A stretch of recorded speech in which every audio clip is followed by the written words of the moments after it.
Good evening once again. It is November the 10th, 2016, 10:03 p.m. Just getting out of work again. So I figure I have some time to get out some more ideas, thoughts about the transition of power that's going to be taking place in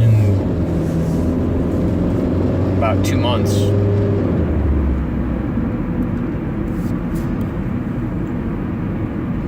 And something, it kind of hit me,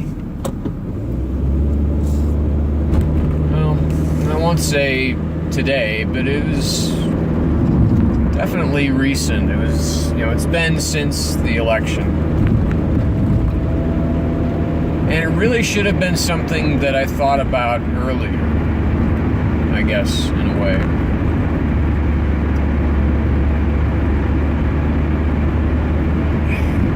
Despite winning the popular vote,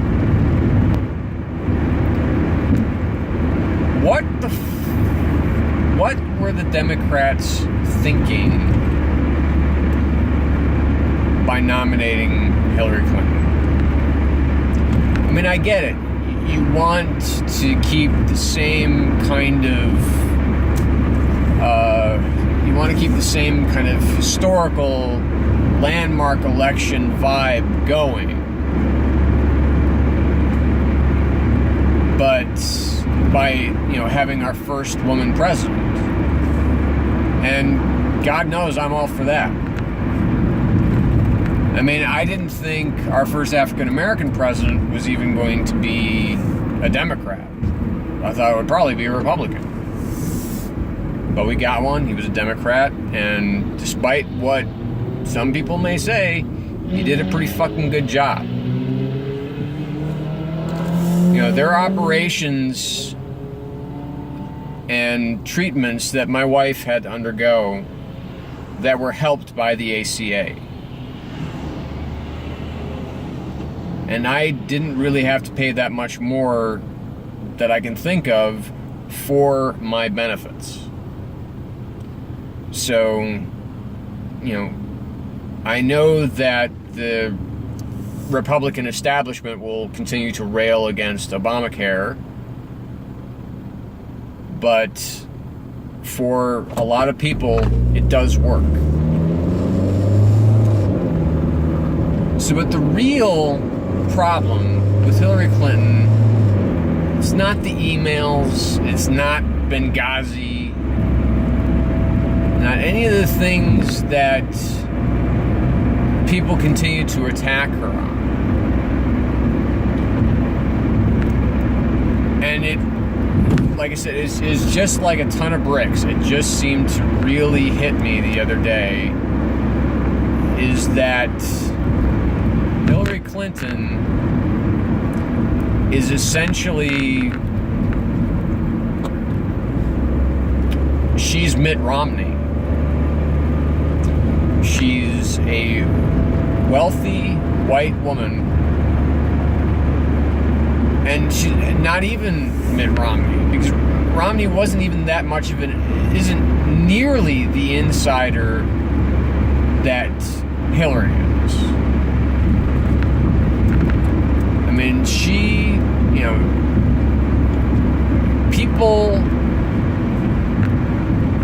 the majority of people elected Barack Obama because he was an outsider. We believed that he was going to come in and help to repair a broken system. And that didn't happen. As much as I would like to say that under Obama, governing got better, governing started to get worse. And that's not his fault, though. I don't blame that on him. I blame the 12% approval rating in Congress, not on the president, but on the failure of, or on the ineptitude of partisan politics. That's on the Democrats, too.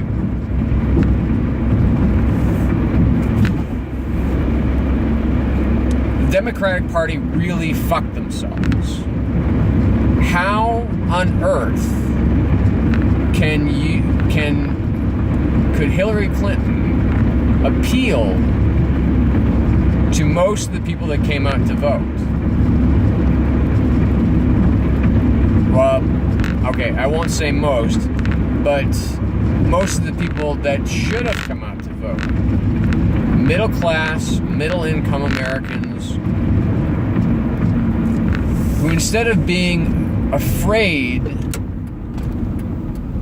to not vote for her because voting for the other guy meant something worse, instead of it being a lesser of two evils, the Democrats needed somebody who was not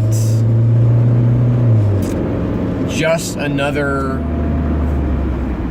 rich white person who was essentially almost, who was a political animal. This is how Trump got to where he is. Despite not winning the popular vote by whatever the margin exactly is. It's slim, but it's enough to say that Hillary did win the popular vote. Let's just be clear on that. Let's agree on that and agree to move forward. But in order to get the electoral majority that she needed to appeal to... I mean, I am, despite the fact that I'm not a quote-unquote well-educated human being because I don't have a college degree, I still consider myself to be a somewhat intelligent human being. And I honestly don't really believe that college is going to be the best thing for everybody. School did not like me, and I wasn't too huge of a fan of it.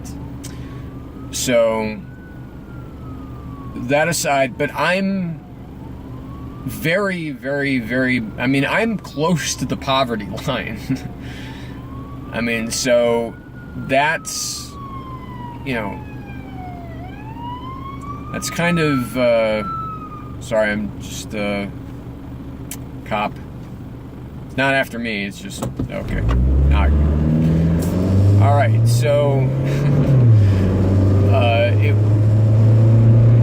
but to people like myself, not lesser people than myself, but perhaps people that are having a hard time seeing a way out of their poverty or a way out of their middle class, their lower middle class lives. Maybe the best person to put out there wasn't a person who was in bed with the banks, whose only real chance was with women voters. And for non-whites, women overwhelmingly voted for her. But white women did not overwhelmingly vote for Trump, or overwhelmingly vote for Hillary. I mean, it's something like 53% of white women did not vote for Hillary.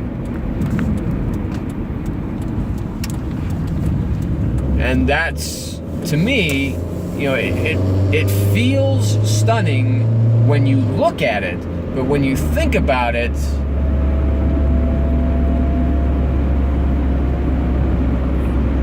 maybe many of these white women who didn't vote for Hillary, who voted for Trump, I should say,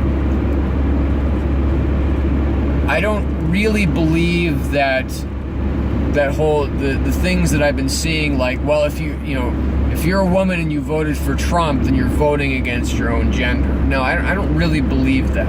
I believe it's something deeper than that. And again, it speaks to a lot of women that, I won't say a lot, but definitely more than just a handful, that I saw hashtagging never Hillary, never Trump. But they didn't vote third party candidates either. They just didn't vote.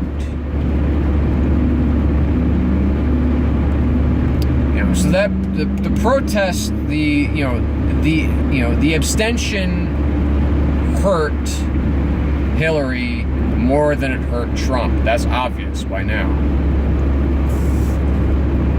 But it hurt her because it was so hard to relate to her. And again, she got my vote because I didn't want Trump. That was why she got my vote. I felt I was voting for the lesser of two evils. Do I believe that either of them are truly evil? Well, Trump definitely has more signs of being,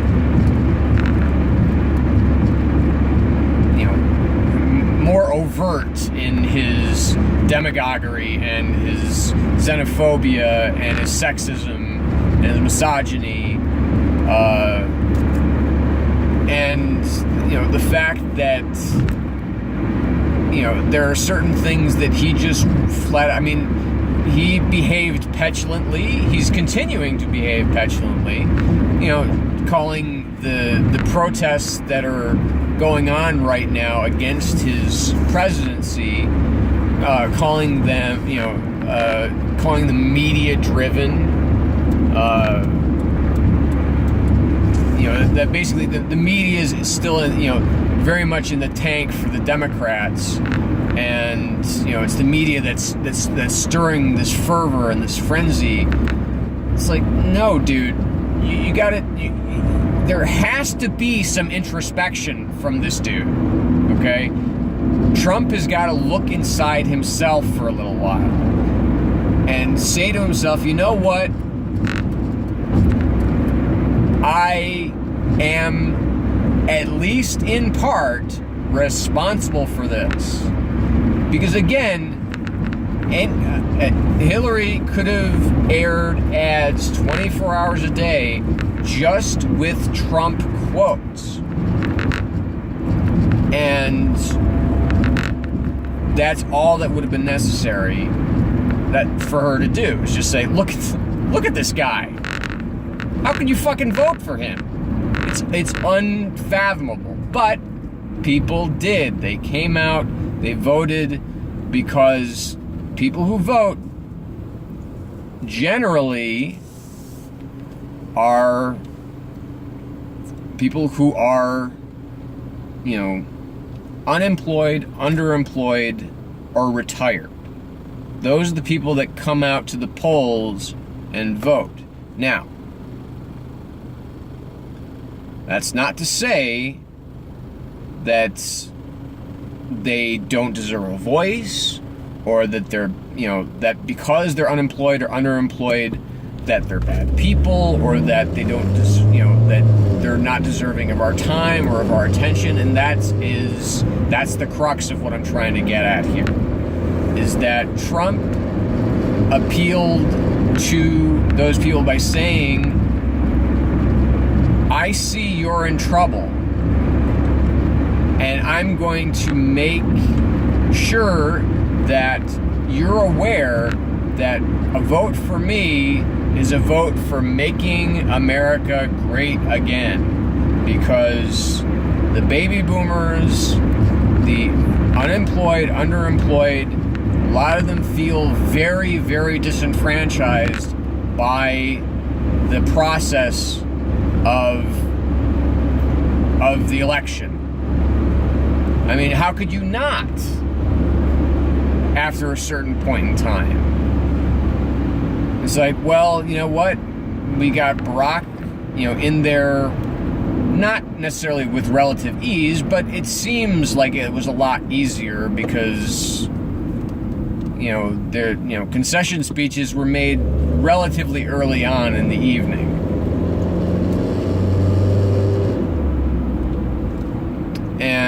people, of course, with this election, they were having nightmares of it being another, another Bush v. Gore year. But that didn't happen. And there's, so it's good to be on the, it's good, obviously, to have political experience. Because I know that in the video that I posted yesterday, I talked a great deal about how, how Trump has never served in public office or served the public, or served in any kind of public interest. This is a guy who's in it for himself, and I still believe that. I think that being president of the United States just means he's the CEO of the world's largest company. And I think that he thinks if he runs it like a business, then things will things will eventually turn around and get better. But he's wrong. America is not a business, as much as he may want it to be. It's not, it's, even though it seems like it is, it's not. And if it is, the majority vote, it goes to the stockholders. We, the people, we are the stockholders, and the majority of us voted for Hillary. So if we look at it in terms of a business, we should be able to take our vote to oust this guy, but that's not the process. We've got to go along with what the process is. And again, it comes down to the fault of the Democratic Party. The Democratic Party fucked themselves in an ugly way. Debbie Wasserman Schultz, the whole, kind of anti-Bernie thing that was going on behind the scenes. Could Sanders have beaten them? I don't know. But we can play what ifs until kingdom come, because he's not running again in 4 years. I can almost guarantee you that. So for right now, Democrats better get a different playbook, because this one is not working out for them.